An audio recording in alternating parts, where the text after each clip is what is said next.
This is the story of Cain and Abel, a story pulled from the Bible that runs only 16 verses long, yet contains the first murder ever recorded in human history, one of the most chilling questions ever spoken aloud, and a twist at the end that almost everyone has completely backwards.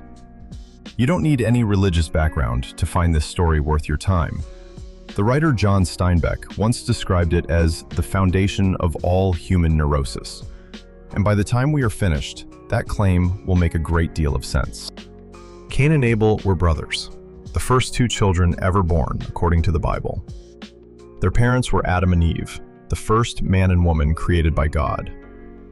Cain worked as a farmer, while Abel tended animals as a shepherd. Those two different paths would eventually lead to the same terrible field. What most people skip over is what their names were already announcing. In the original language of the Bible, Cain's name means acquisition, possessing something, grabbing hold and refusing to release it. Abel's name told a different story. It translates as breath or vapor, something present for a moment and then gone.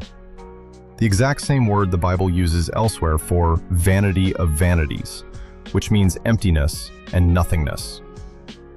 One brother's name announced possession, the other's announced disappearance. Abel's name was a prophecy, inscribed before his life had even started. Both brothers brought offerings to God as a gesture of honor, but what they chose to bring could not have been more different. Cain presented some of his crops. Abel brought a firstborn sheep from his flock, the most valuable one he owned. God accepted Abel's offering and turned away Cain's, and the Bible never explains why. Scholars have spent thousands of years trying to explain God's reaction. Yet no scholarly consensus has been reached. Four main theories attempt to explain God's different reactions to the brothers. The first comes down to one word. Cain brought some of his harvest. Not the first yield, not the finest, just some. And that gap between what he gave and what he had may carry the whole explanation. The second theory says the difference was not in the gift, but in the giver, because a later section of the Bible describes Abel as offering by faith, placing the blame on Cain's sincerity rather than his crops. The third possibility is that God required an animal sacrifice specifically, making a grain offering the wrong choice entirely. The fourth is the hardest to sit with. God simply chose, offered no reason, and that was the end of it. None of those theories fully resolves the question, but the outcome is the same regardless.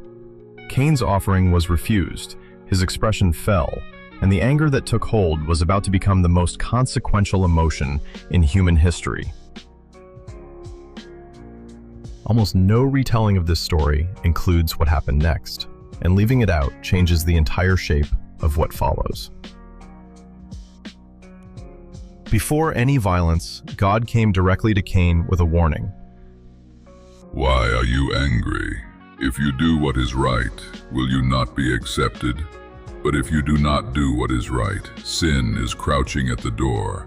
It desires to have you, but you must rule over it.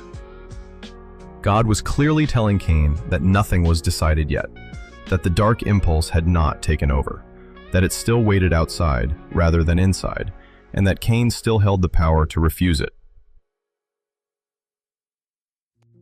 Cain walked away from that conversation without responding. And that silence informs everything. What followed was not a sudden loss of control or a grief-stricken moment that spiraled out of reach. Cain had received a direct warning, understood exactly what he was walking toward, and kept walking. The first murder in human history was not a crime of passion. It was a decision made in full awareness of the alternative. Here is where the story turns genuinely strange. The Bible reads, "And Cain said to Abel his brother," and then the sentence stops. Whatever passed between them, whether a lie, an argument, or silence, is absent from the original text. Ancient translators working on a Greek version tried filling that gap themselves with the words, "Let us go out into the field," but those words do not exist in the original language of the Bible. The killing receives the same silence. Abel died in a field, and that is all the text provides. The world's first murder comes with no description of how it happened. God's question arrived next. Where is your brother, Abel? Cain's reply, 4 words that have never really stopped echoing, was, I don't know. Am I my brother's keeper?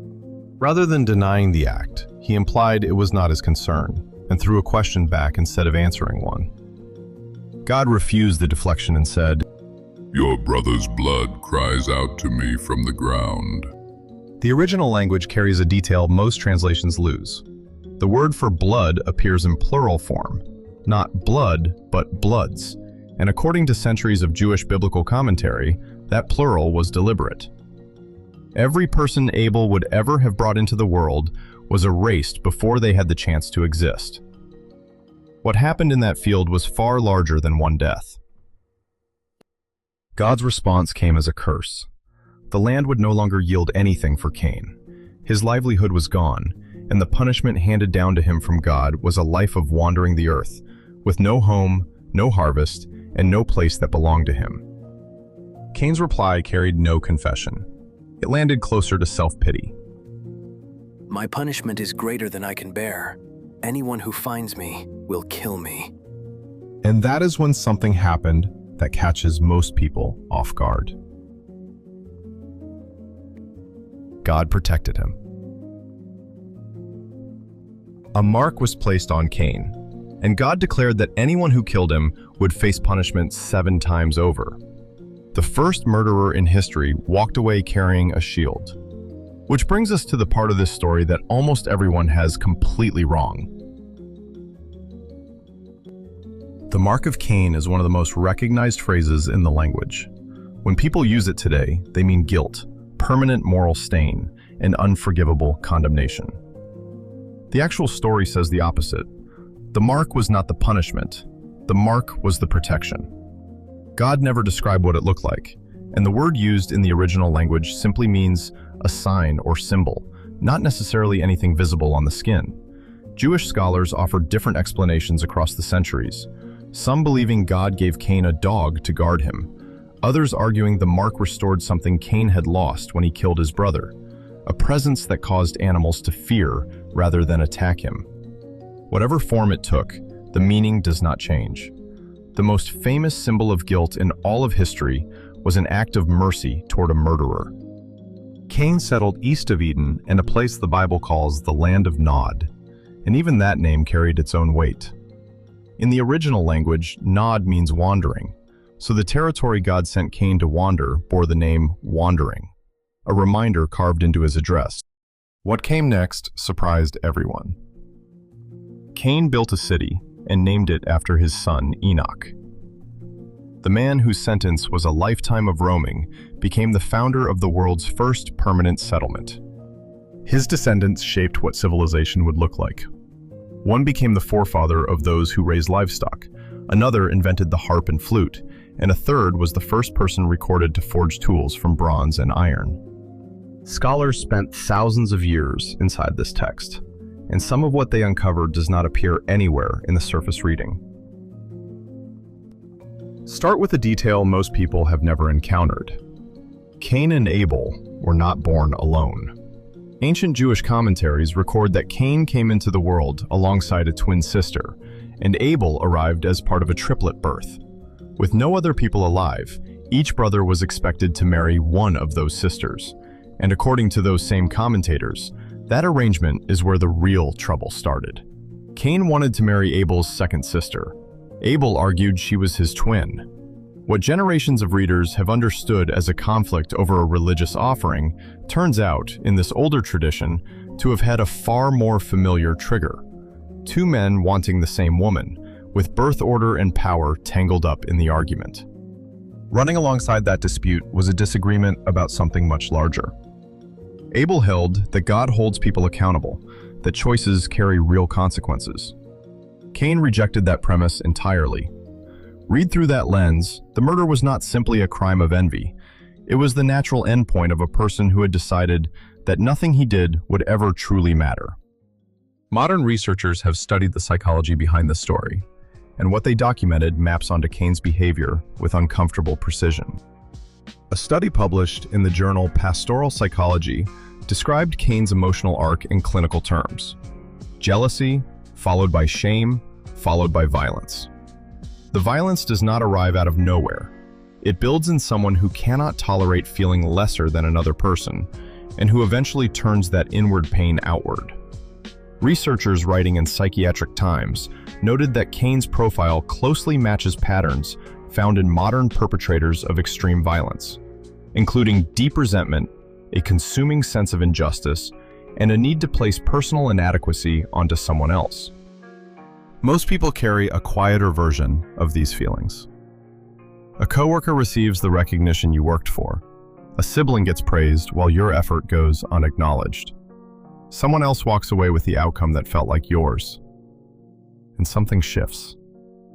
Not violent, but a pull toward resentment rather than reflection.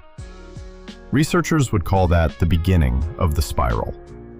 The book of Genesis would call it sin crouching at the door. The question Cain threw at God, "Am I my brother's keeper?" has stayed in circulation for thousands of years because it keeps turning up in the arguments people are still having, in every conversation about poverty, inequality, and what human beings owe each other. Cain's answer was that the question itself was not his concern. Cain is the first example of deflection and not taking personal responsibility. 16 verses. Inside them are two brothers whose names announced their fates before anything happened. An offering refused without a clear explanation. A warning delivered and ignored. A murder with no described method. A punishment that came with protection built in. And a condemned wanderer who founded the world's first city.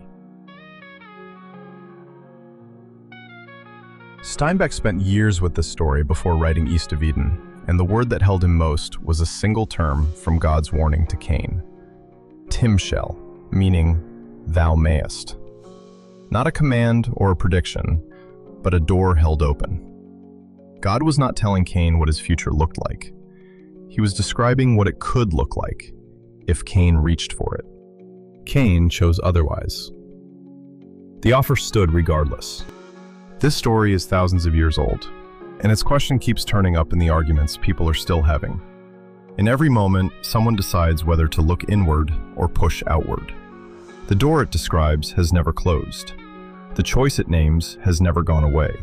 What gets decided next has always been left up to us.